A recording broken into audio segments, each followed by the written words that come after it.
Pre-Calculus Unit 1, Lesson 5, Parametric Relations and Inverses. So a parametric relation or function is when you have another variable t that's used to define both x and y. Ways to graph them or find a different table of values. So for different values of t, you calculate both x and y and then graph the x and y pairs that you get. Your graphic calculator has a parametric mode. You have to go to mode, and instead of setting it to function, you have to set it to parametric.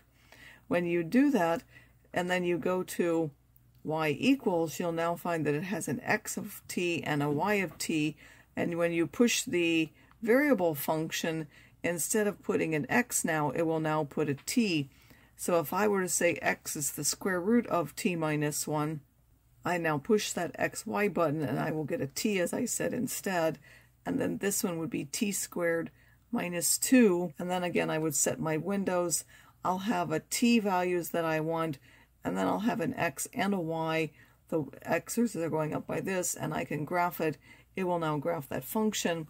If I do it by hand, and I know that I can't put anything less than 1 because this one has a domain of only t's bigger than or equal to 1. Well, I can pick different values. I happen to pick these 1, 2, 3, 4, 5, 6, and 10, and then I simply put it in each function. So I put those values in this function and I calculate values.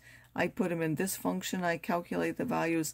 I will graph the points in 0, minus 1, 1, 2, 1.47, 1.714, whatever happens to fit on my graph. It would go like that. Is this relation a function? Yes, it is, because it passes the vertical line test. Now, what if we want y as a function of x? The first thing that I have to do is I have to solve this x equation to rewrite it so that I get t equals. Then when I know what t equals in terms of x, I'm going to put that into the y equation. So first I have to take this equation and rewrite. So to get rid of this square root, I have to square both sides. And then I want to get t equals, so I'm going to take that over there. T is now x squared plus 1. Then I'm going to take that t function and put it inside of the y function.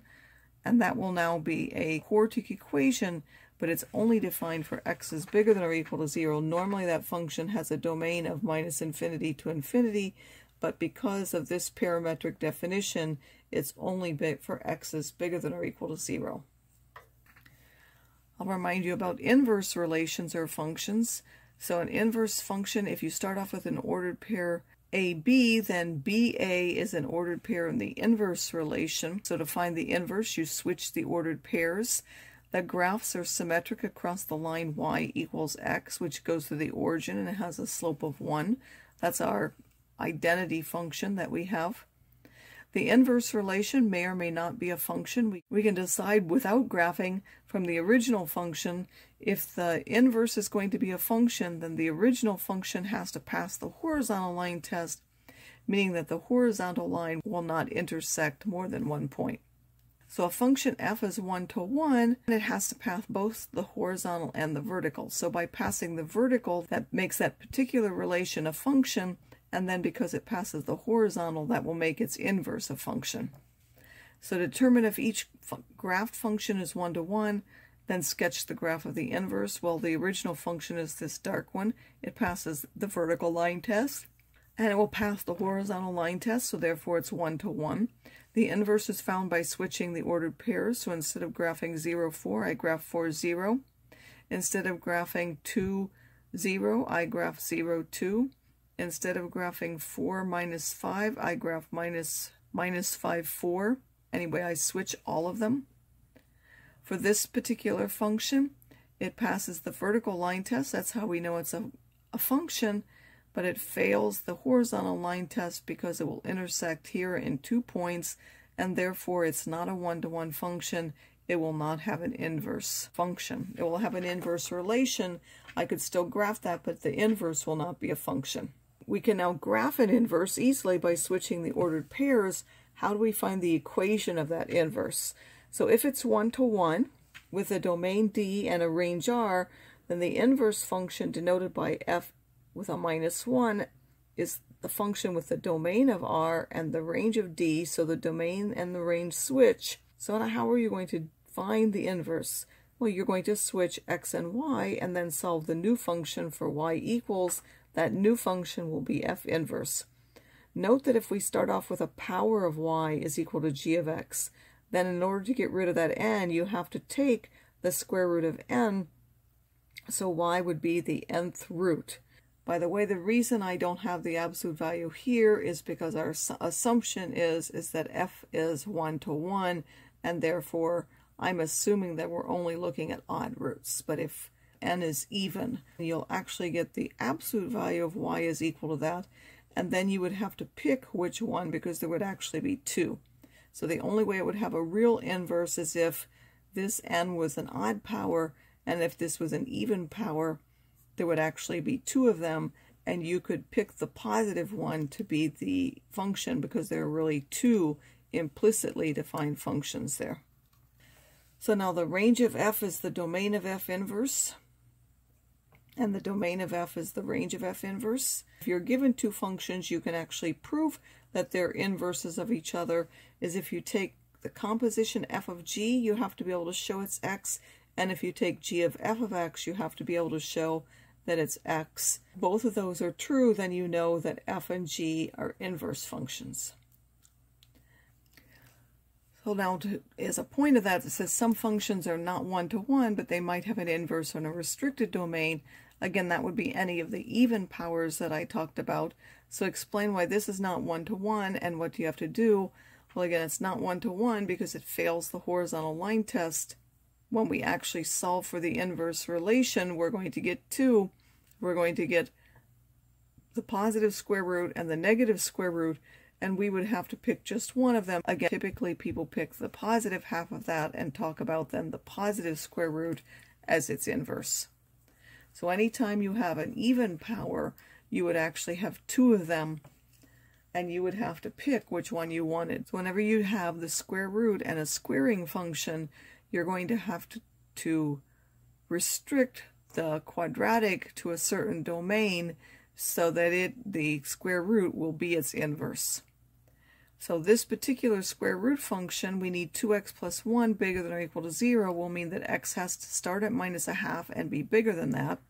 The range, if we do that, if we were to graph, or if we put in minus 1/2, the smallest thing is 0, and then it will go all the way to infinity.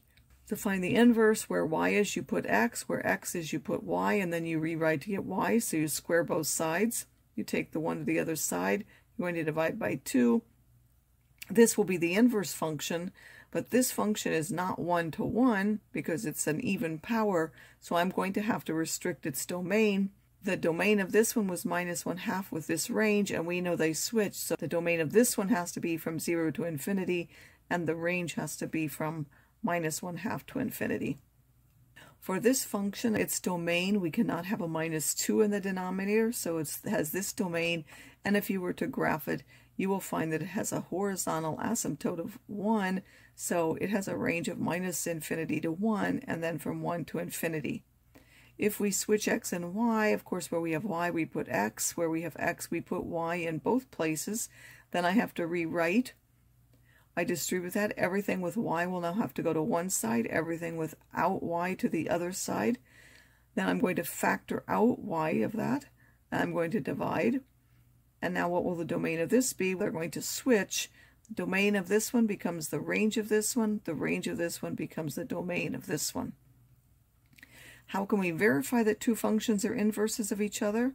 Well, we'll use the inverse composition rule to show that both f of g of x and g of f of x both give us as an answer of an x. That means they undo each other because they'll take us back to where we started from. Because you start with an x and put it in the first function, and now you'll take that x which you start with, and in the end it will be equal to x. So if I have the cube root of x squared minus 5 and then the square root of x cubed plus 5, we can show those are inverses by finding f of g of x. That means we're going to take this function and put it inside of here. So we would square that first. That undoes the squaring. We get x cubed plus 5. Then we're subtracting 5, so that gives us the cube root of x cubed, which gives us x. By the way, make sure you're showing steps. Don't just say, oh yeah, this is equal to x. Make sure you show why it's equal to x.